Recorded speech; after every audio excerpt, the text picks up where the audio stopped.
하나님 여러분을 사랑하십니다. 옆 사람에게 이것 아십니까? 한번 여쭤보세요. 하나님의 사랑을 당신은 아십니까? 오늘 설교 제목이 말입니다.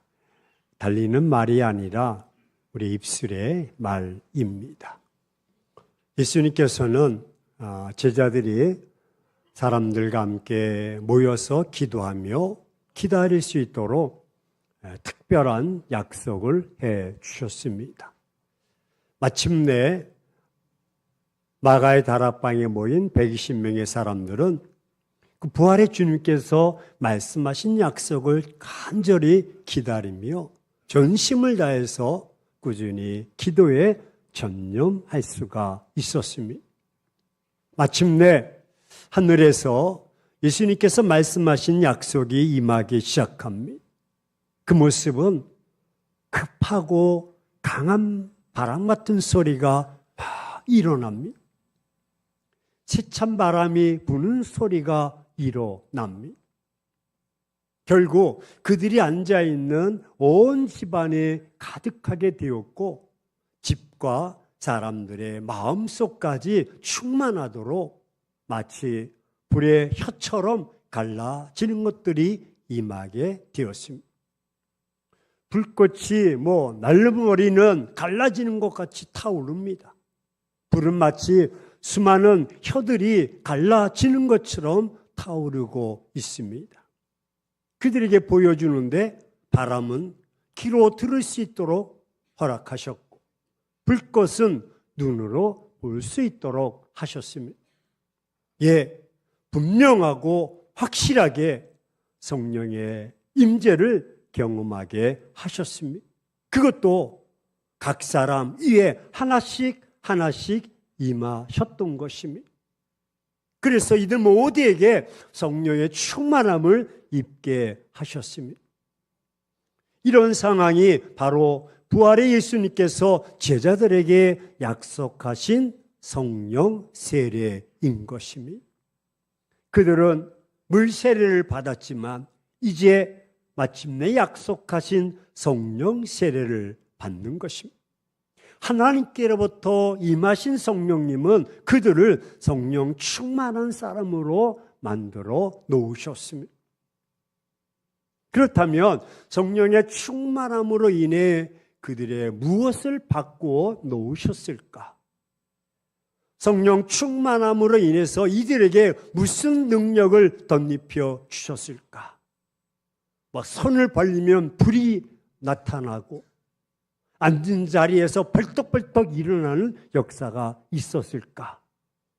성령의 충만함은 그들로 무엇을 하도록 만들어 놓으셨을까?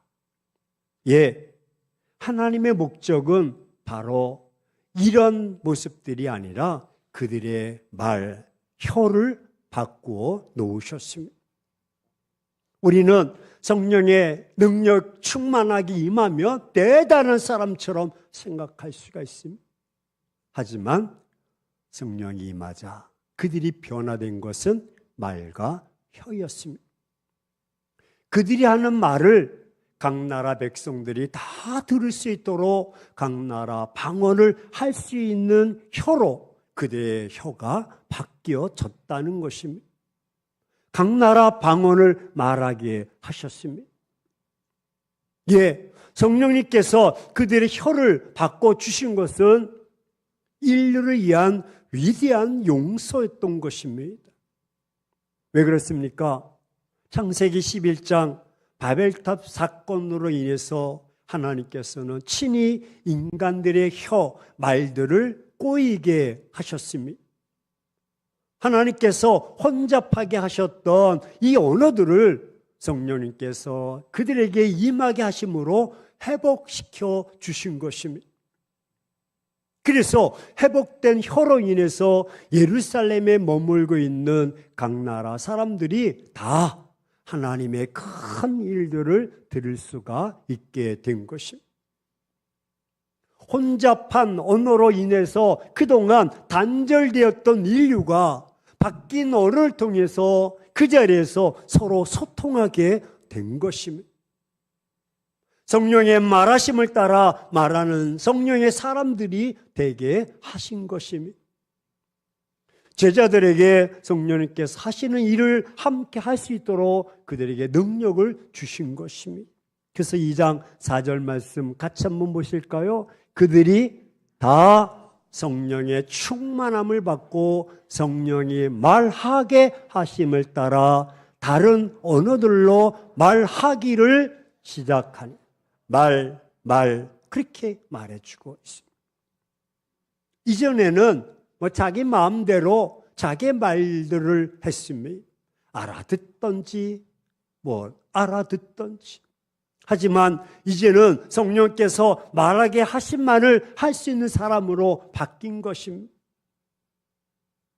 변화된 혀로 복음, 즉 예수 그리스도에 대한 이야기를 담대하게 전하는 사람들이 되게 하신 것입니다. 성령님의 임재로 인해서 세례를 받은 사람들은 무엇보다도 혀를 바꾸어 주신 것입니다. 그 바뀐 혀의 주인은 따로 있습니다. 그 주인은 바로 성령 하나님이십니다. 바뀐 혀의 새로운 주인은 그 혀로 오직 복음만을 말하게 하신 것입니다. 하나님께서 성령 세례를 통해서 사랑하신 자들의 혀를 거룩하게 하신 데는 목적이 있습니다. 그 거룩한 혀를 사용하셔서 온 세계를 제자들을 통해서 하나님 나라로 통일시키려는 목적 때문입니다. 따라서 성령 충만한 사람은 성령께서 친히 그들을 지켜주시고 인도해 주십니다. 그 거룩한 혀를 움직여 하나님의 아들 예수 그리스도의 소식만을 전하는 일에 집중하도록 성령께서 친히 제자들을 인도하셨던 것입니다. 그렇습니다. 성령 충만으로 충만한 성도들의 모습을 증언한 내용.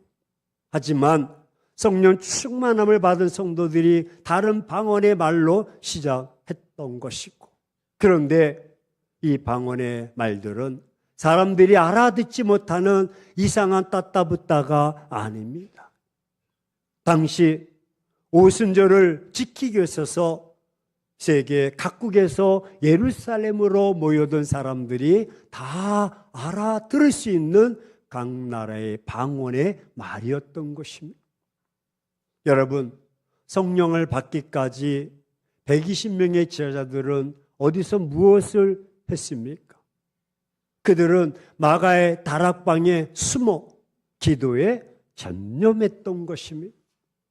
그들은 물론 주님께서 말씀드렸듯이 기다리라고 명한 성령을 받기 위해서 마가의 다락방에 모여서 기도했습니다. 하지만 또 한편 그리스도를 죽인 유대교 지도자들입니다. 그들은 그 제자들마저 색출해서 없애려고 했기 때문에 감히 밖에 나가지 못하고 숨어 운동해 있었던 것입니다. 그런데 지금 그런 성도들이 성령 충만함을 받고 빗장을 열고 군중들을 향해서 각 나라 방언의 말로 말하기 시작한 것입니다. 성령이 임하자 숨어 지냈던 그들, 이제는 성령이 임하자 그들이 밖에 나가서 복음을 전하는, 그 방언의 내용은 물론 그리스도를 전하는 것이었습니다. 5절부터 12절에 보면 경건한 유대인들이 각국으로부터 예루살렘으로 오여 머물러 있었습니다. 그런데 제자들이 말하는 소리를 듣고 그리고는 다 놀라 신기하게 여겼습니다. 그러면서 우리 각 사람이 난 곧 방언으로 듣게 된 것이 어찌된 일이냐라고 놀라는 것입니다. 다 언어가 다른데 그들이 한 언어로 다 듣게 되었다는 것입니다. 이게 11절, 우리가 각 언어로 하나님의 큰 일을 말함을 듣는도다 라고 말합니다. 각국에서 온 유대인들이 자기들의 언어로 하나님의 큰 일을 듣는 사실에 대해서 놀라는 내용입니다. 한 곳에 모이긴 모였지만 그동안 흩어져서 언어가 다른 그들이었는데 다시 모여 제자들의 그 말을 들을 때 자기 나라의 말로 들리게 되었다는 것입니다. 여기서 하나님의 큰 일이란 하나님께서 그리스도로 말미암아 성취하셨던 구원의 모든 사역이라고 신학자 바빙크는 말해주고 있습니다. 그렇습니다. 그리스도를 통한 죄인을 값없이 구원해 주신다는 복음 진리를 하나님이 무궁한 은혜로 베풀어 주시는 큰 일을 그들이 듣게 되었던 것입니다. 사도들은 그리스도의 속죄의 은혜만 믿으면 영생 구원을 얻게 된다는 영원한 진리를 담대하게 선포하고 있는데 그 말씀이 자기 나라 말로 각각 들리게 되었다. 이거는 우리가 주목할 사실입니다. 각국에서 온 유대인들이 그 짧은 시간에 사도와 제자들이 그들 방언으로 전하는 복음의 진리를 쉽게 이해할 수 있다는 사실은 놀라지 않을 수가 없습니다. 그래서 9절과 12절에 다 놀라 당황하여 서로 이르되 이 어찌된 일이냐라고 말합니다. 우리나라 말이 있고 우리 지역의 방언 말이 있는데 어찌 우리 말로 들리고 너는 너의 말로 들리냐. 각국에서 온 경건한 유대인들이 제자들이 자기들 나라 언어로 복음을 선포하는 말을 듣고 충격을 받은 것이, 너도 그렇게 들리냐? 우리도 그렇게 들린다. 다 놀라 이 어찌된 일이냐라고 동요하기 시작했습니다. 여러분, 여기서 놀랍다는 말은 큰 일을 만나 깜짝 놀라서 있던 자리에서 떠나는 행동. 우와! 깜짝 놀라. 당황하여라는 말은 정신에 큰 충격을 받아 어찌할지 모르는 당황하는 상태입니다. 그렇습니다. 각국에서 모여든 경건한 유대인들은 큰 충격을 받았습니다. 이해할 수가 없었습니다. 오순절 성령 강림 후 그들 성령 세례를 받은 성도들의 방언 기적을 듣고 심히 큰 충격을 받은 것입니다. 하지만 사람들이 어떨 때 충격받고 당황합니까? 자신들이 경험해 보지 못한 일을 당하면 충격받고 당황합니다. 또 자신들의 상식과 지식을 뛰어넘는 일을 봐도 그렇게 당황합니다. 아무리 경건한 유대인들이라도 성령의 역사를 일으키는 제자들을 보고는 충격을 받고 당황하지 않을 수가 없었던 것입니다. 그런 일은 세상에서 보지도 못했고 듣지도 못했던 하나님의 큰 일이었기 때문입니다. 그들은 각기 자기들 나라 말로 갈릴리 이래 유창하게 말할 뿐만이 아닙니다. 또 그 말의 내용이 하나님께서 그리스도를 통해 값없이 주시는 영생 진리이기에 더 충격을 받고 놀란 것입니다. 하지만 성령님께서 길을 열어주지 않으면 아무도 하나님의 큰 일을 들을 수 없고 말할 수가 없는 것입니다.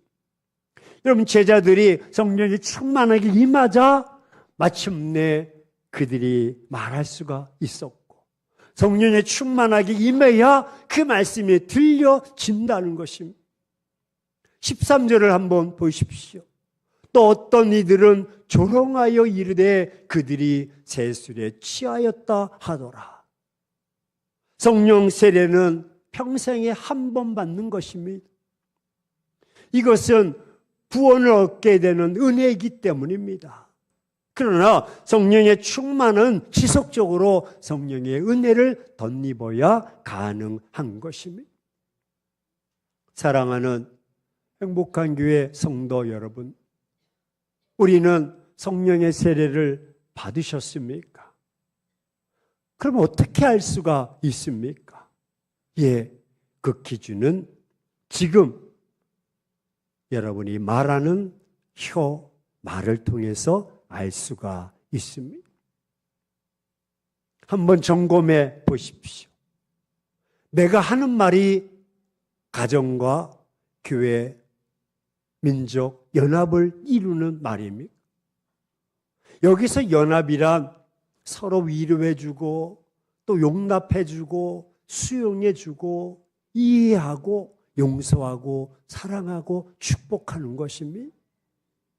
반면에 분열이란 비판하고 조롱하고 멸시하고 비웃음하고 원망, 불평, 시기, 원수 맺는 것은 이거는 비판입니다. 성령의 충만하게 임한 자의 모습은 분열이 아닙니다. 그 근거는 요한일서 2장 9절입니다.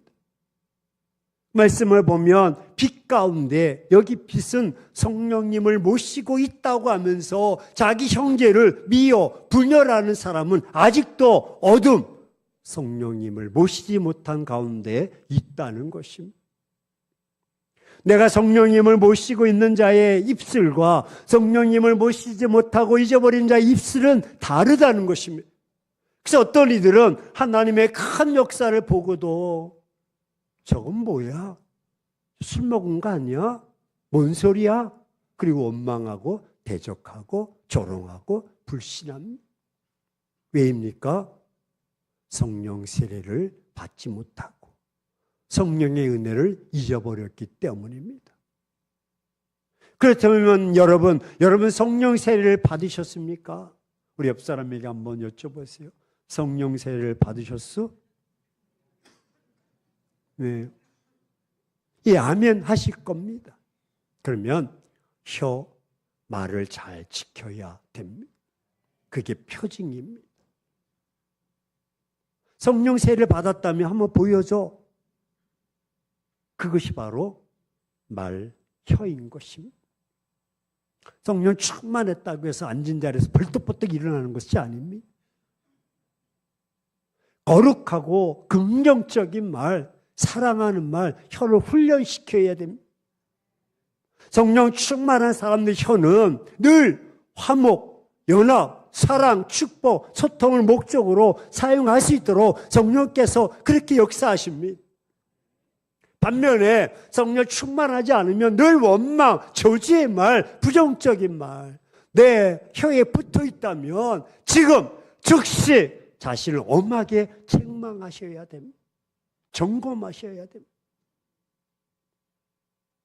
늘 분리, 늘 단절, 대적, 불통 이런 일들을 일삼는다면 성령의 역사가 결코 아닙니다.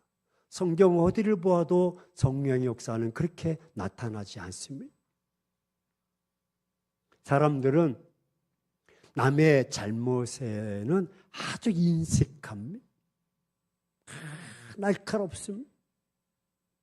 하지만 자신의 잘못에는 참 간대합니다. 그래서 우리는 네 글자로 내로남불이라고 합니다. 그러나 성령의 사람들은요, 자신에 대해서 더 엄격해야 합니다. 늘 바울처럼 쳐서 복종시켜서 내 생각, 내 말, 내 혀를 잘 다스려야 됩니다. 이것이 자신을 관리하는 방법인 것입니다. 왜? 하나님은 보시고 들으시는 히스기야에게 내가 내 기도를 들었고 내가 내 눈물을 보았다. 하나님은 보십니다. 우리의 행동을 하나님은 들으십니다. 우리의 말과 우리 혀를 말입니다. 그 하나님께서 사람들 중심을 하시고 즉시로 도와주시는 것입니다. 성령님은 하나님과 우리가 하나 되도록 도와주듯이 나와 가정, 이웃, 교회가 하나 되는 일을 즐겁게 도와주십니다. 사람과 사람이 주님 안에서 서로 사랑하고 축복하고 연합하면 좋은 역사를 이루도록 역사하시고 임재하시고 도와주십니다. 여러분, 성령님은 저와 여러분을 빛으로 안내해 주십니다. 하지만 원수는 우리를 어둠으로 끌고 가려고 미혹합니다. 우리의 인생은 이 두 사이에서 우리의 자유의지가 있습니다. 성령님께서는 우리의 자유의지를 침해하지는 않습니다. 안내는 하시나 우리의 자유의지를 사용하도록 기다리십니다.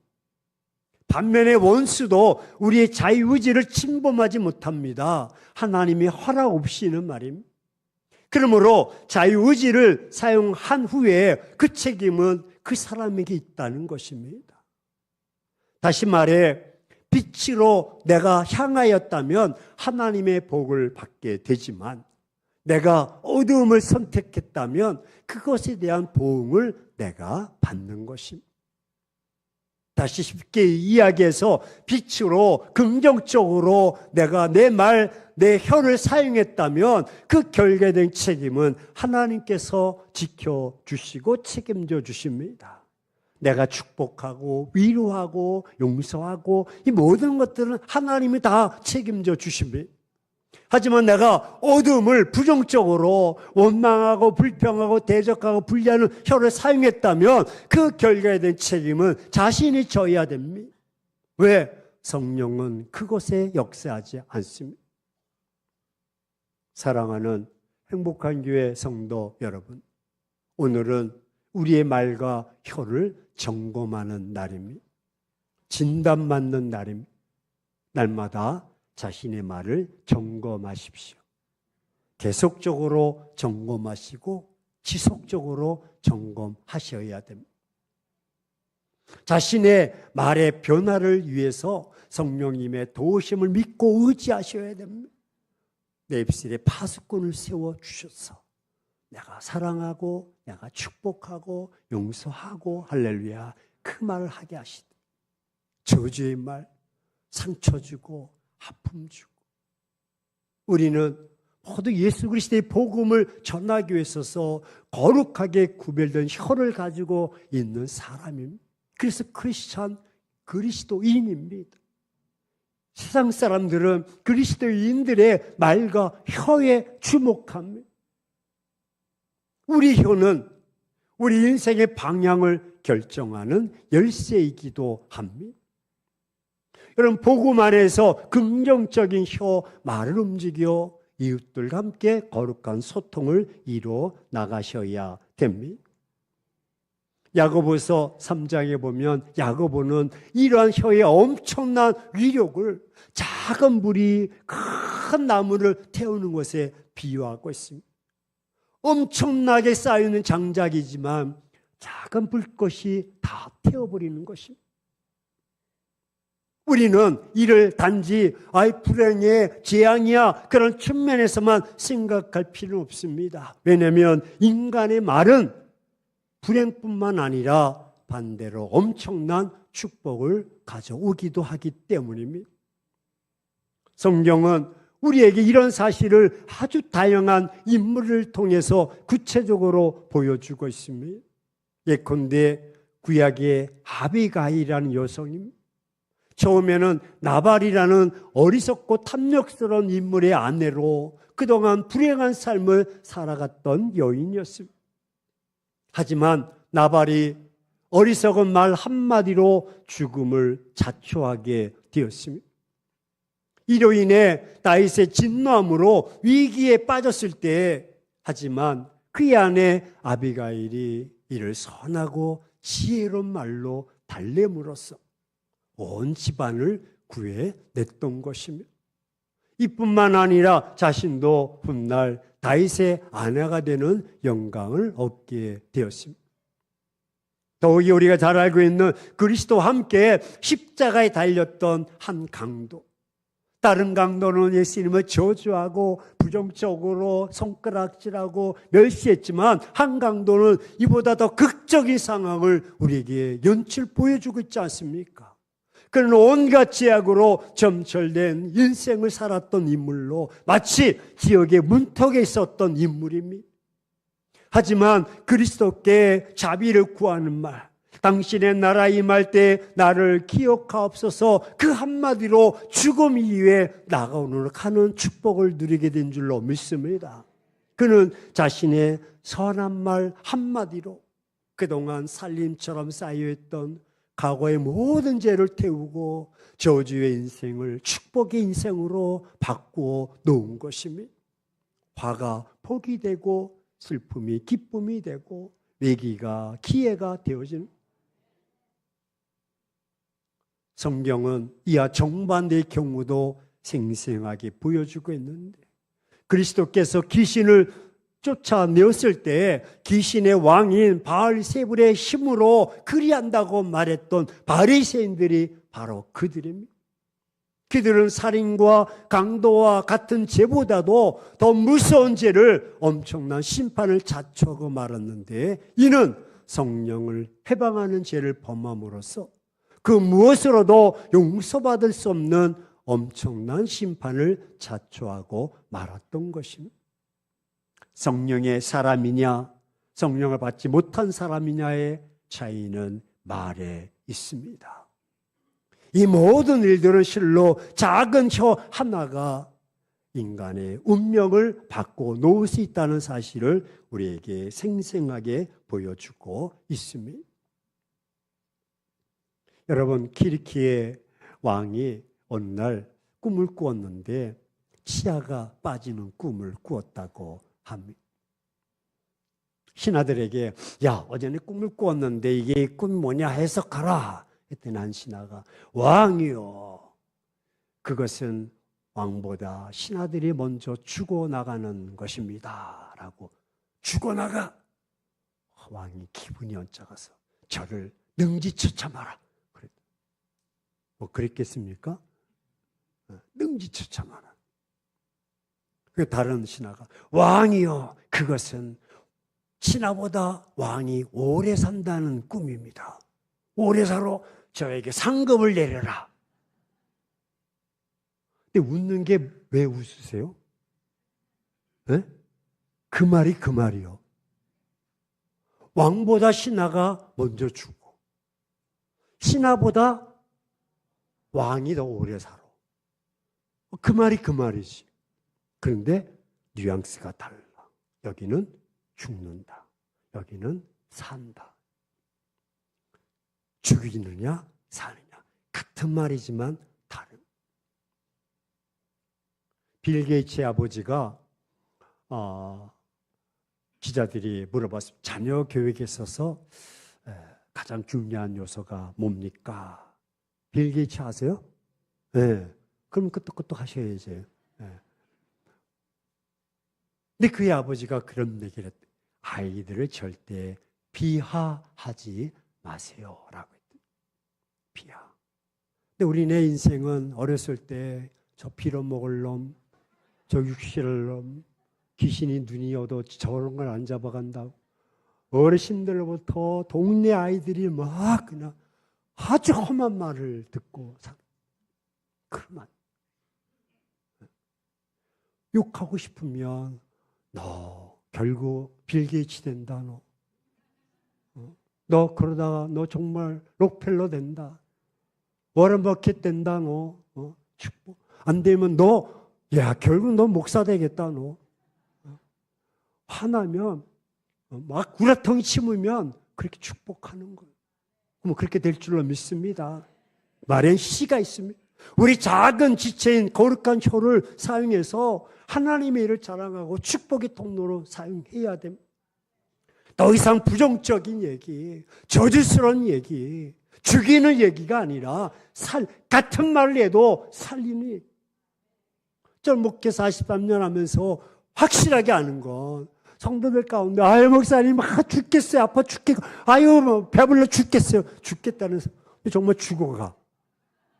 말대로. 반면에 어떤 목사님 죽게 있어요. 네, 웃는 사람은 눈치챈 사람이야.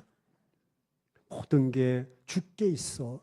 할렐루야. 그건 성령의 사람이야. 성령을 의지하고 성령께서 도와줘. 근데 성령은 죽이지 않아. 성령은 살리는 영이야. 성령이 임하자 그들이 말을 할 때 변화의 역사가 3,000명, 2,000명씩 회개하고 돌아오는 역사가 나타난 줄로 믿습니다.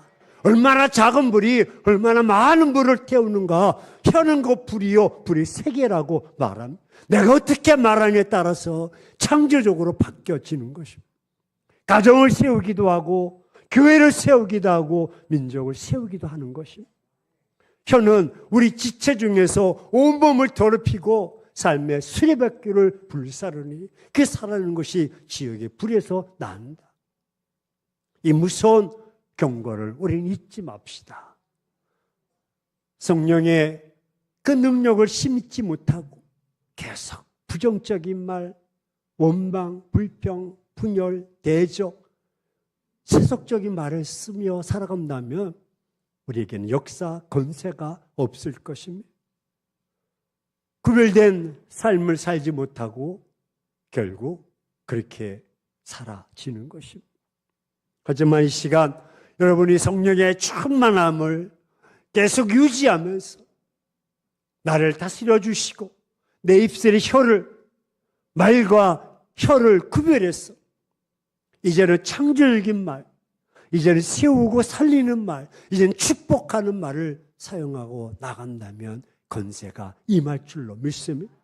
가정이 회복되어지고 연합될 줄로 믿습니다. 더욱이 삶을, 사람을 살리는 역사가 나타날 줄로 믿습니다. 여러분의 혀와 말은 살리기도 하고 죽이기도 하는 것입니다. 어떻게 사용하시겠습니까? 사람을 죽이는 데 사용하시겠습니까? 아니면 사람을 살리는 데 사용하시겠습니까? 여러분, 이 차이는 종이 한 양 차이가 아닙니다. 이 차이는 하늘과 땅의 차이입니다. 죽음이냐 생명이냐인 것입니다. 그래서 이 시간 결단합시다. 이제부터 거룩하고 축복의 말, 살리는 말, 창조적인 말, 긍정적인 말을 훈련합시다. 그래서 화합하는 말만 하시고 연합된 말을 하시고 서로 세워지는 말만 하시고 사람을 살리는 말만 하시고 복음을 전파하는 말만 하시고 진리의 말만 하시고 목사님 사랑한다는 말만 하시고 아멘이 제일 크네요. 늘 말과 혀를 길들여서 하나님의 도구로 쓰임받기를 주의 이름으로 축원합니다. 예, 성령 충만한 사람의 혀는요 역사함이 큽니다. 자녀도 영역도 화목과 연합 소통을 목적으로 사용하고 하나님의 크신 영광이 임할 줄로 믿습니다. 우리 서로 옆 사람 인사합시다. 이제부터 말조심. 자, 이렇게 하시면 됩니다. 죽이는 말은 쉬 합시다. 시작. 죽이는 말은 쉬. 반면에 살리는 말은 빵끝 합시다. 아니, 모습도 한번 해보세요. 살리는 말은 빵끝 합시다. 봐요, 이렇게 지금 역사가 나타나잖아요.